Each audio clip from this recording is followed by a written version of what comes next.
Крайняя тупость масс хорошо сочетается с крайней коррумпированностью демонических выродков. Это как брак, заключенный на небесах. А насчет моего брака мне писали, что якобы развод не по православному, и я делаю то, что мне предназначено по судьбе. Насколько человек побеждает страх, настолько он человек. Поэтому у меня под видео вы ставите 20 тысяч лайков и пишите 5 тысяч комментов. Я за полноту жизни. Страх перед какими-то трудностями – это лишь результат неосуществившейся жизни. Я же понимаю, что мой канал не обо мне, а об этом жизненном подходе. Отсюда идет ваша колоссальная поддержка. Как Ницше писал, сказать правду могут немногие, тот, кто хочет быть добрым, никогда не скажет правду.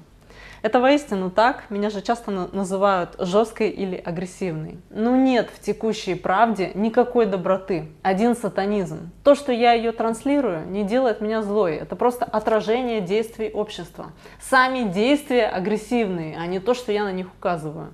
А человек рядовой это поймет только когда ему придется страдать намного больше. Он должен потерять все, должно уже там дойти до последнего куска хлеба. До этого он соображать не начнет. Ведь пока у него есть работа, все остальное его не волнует. Многие жалуются насчет своей внешности, и никто насчет мозгов. Он думает, что война принесет мир. Все войны созданы в умах отвратительных дегенератов, которые правят нациями, и которые опосредованно заполняют умы безмозглых страхом. Постоянные зверства призваны укрепить господство паразитов. Правительства принадлежат корпорациям, управляются одержимыми демонами, инферналами, лгут о воображаемой экономике, основанной на долгах, подпитываемой незаконными войнами. Героизм по команде, бессмысленная жестокость и омерзительная никчемность, называющаяся патриотизмом, как мне все это надоело. Сейчас опять раздувается фальшивый патриотизм этим БРИКСом. Встреча стран БРИКС в Южной Африке на этой неделе представляла собой тщательно спланированный отвлекающий маневр. Постараюсь объяснить на пальцах так, как будто вы вакцинированы всеми 5 дозами.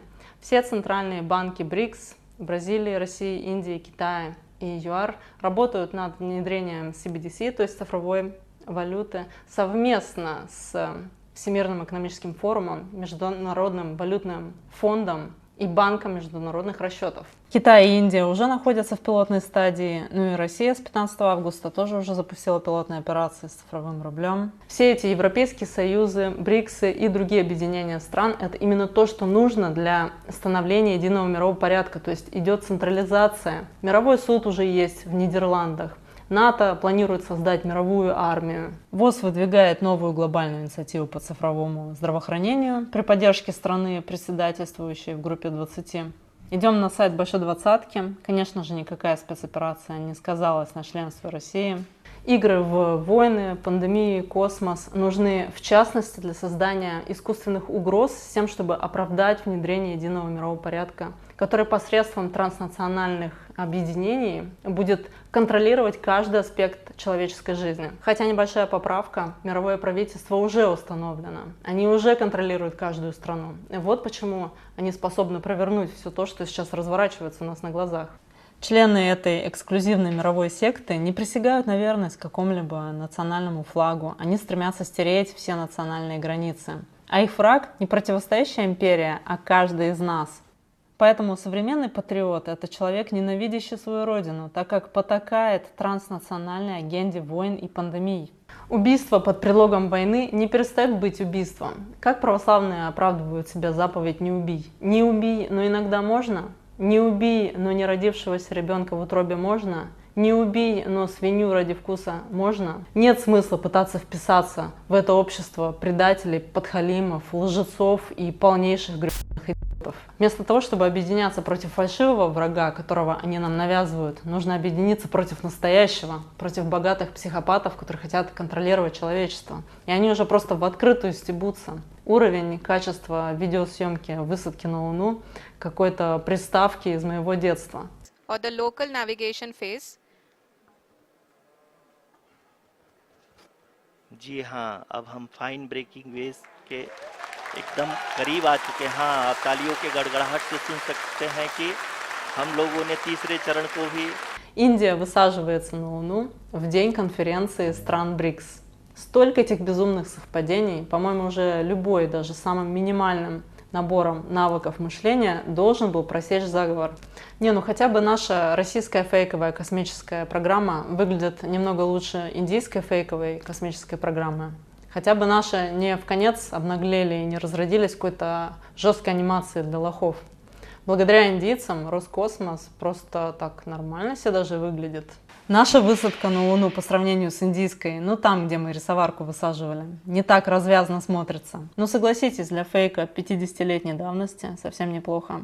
А этот индийский лохотрон уж слишком беспардонный. Они даже не могут сфокусировать камеру на дядьке. Поэтому отнеситесь с пониманием к их графическим дизайнерам. Они взяли ту же Землю, что была на картинке 1969 года, та же самая облачность. Заново ее срыгнули, так сказать. Ресурсов мало, но поймите, они и так вкладываются по полной. А тут что еще облачность другую делать? We can see the Honorable Prime Minister, Shri Narendra Modi ji, who is here to encourage us, and he is critically looking at the visuals.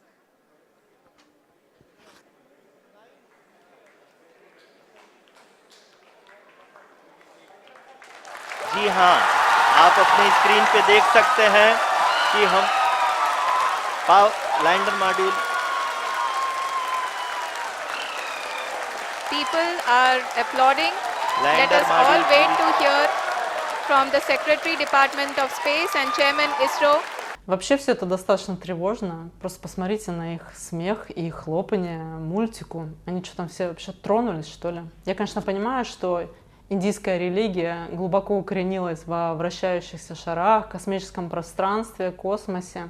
Но тот, кто не понял, что индийский Чандраян — это пантомима, поверит просто во что угодно. Почему все это крайне важно проговорить? Да потому что вера вот в такие вот постановки и означает, что человек потерял здравый смысл, ему можно кинуть просто все что угодно, он это проглотит. Он не верит своему собственному жизненному опыту и своей рассудительности в такой фундаментально важной теме, как место своего существования. И к чему он будет стремиться до конца своей жизни? Да к авторитетным фигурам, которые они вкладывают для нас в СМИ, чтобы дать нам героя и антигероя, движение и контрдвижение, власть и контролируемую оппозицию. Поэтому у нас на гербе двуглавый орел. Он смотрит в обе стороны. Таким образом, независимо на чьей вы стороне, вами управляют фигуры, которые представляют собой единую мировую систему. Ваши деньги фальшивые, ваша еда фальшивая, ваше лекарство — яд. Войны основаны на лжи. Они воспринимают людей как стадо. И скоро мы все станем миллионерами, как все население Зимбабве, если сейчас же не перестанем участвовать во лжи. Почему люди не готовы рассказать своим друзьям о том, что они на самом деле думают насчет заговора? Потому что им было имплантировано стадное мышление путем интенсивной обработки мозгов. Не надо бояться, что там кто подумает. Я у себя на работе не сдержалась и рассмеялась в лицо коллеги из Индии, когда он похвастался историческим достижением своей страны. Он был просто в шоке от того, что кто-то не верит в эту пантомиму.